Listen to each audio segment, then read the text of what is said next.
Guys, good afternoon. আমি কেয়া। তো আজ আমি আবার চলে এসেছি তোমাদের সাথে নতুন একটি ভিডিও শেয়ার করতে। তো আজকে আমি দাদার সাথে রোহিণী বেরোচ্ছি। এখন 2টো বাজে। তো চলো বেশি দেরি না করে রেডি হওয়া যাক। তো আমি এই ড্রেসটা চয়েস করলাম পরে যাওয়ার জন্য। তো এই যে আমি রেডি হয়ে চলে এসেছি, প্রচণ্ড পরিমাণে লেট হয়ে গেছে, তাই তোমাদের সাথে সেমনভাবে কিছুই শেয়ার করতে পারলাম না। তো আমাকে কেমন লাগছে অবশ্যই জানাবে। আমি সেমনভাবে কিছুই করিনি, বাইরে প্রচণ্ড পরিমাণে গরম, তাই আমি হালকা পাতলা করে মেকআপ করেছি। আর দাদা অনেকক্ষণ থেকে বাইরে দাঁড়িয়ে আছে, তো আর লেট করবো না, চলো বেরিয়ে পড়ি।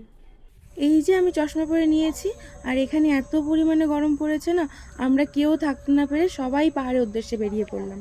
আমি রাস্তায় সেমনভাবে কিচ্ছু ভিডিও করতে পারিনি, তাই এখানে দাঁড়িয়ে একটু ভিডিও করে নিচ্ছি। এখনও ঠিকঠাকভাবে পাহাড়ে পৌঁছালাম না, তাই কতটা সুন্দর লাগছে। আচ্ছা দেখো তো পাহাড়টাকে ঠিক কতটা সুন্দর লাগছে।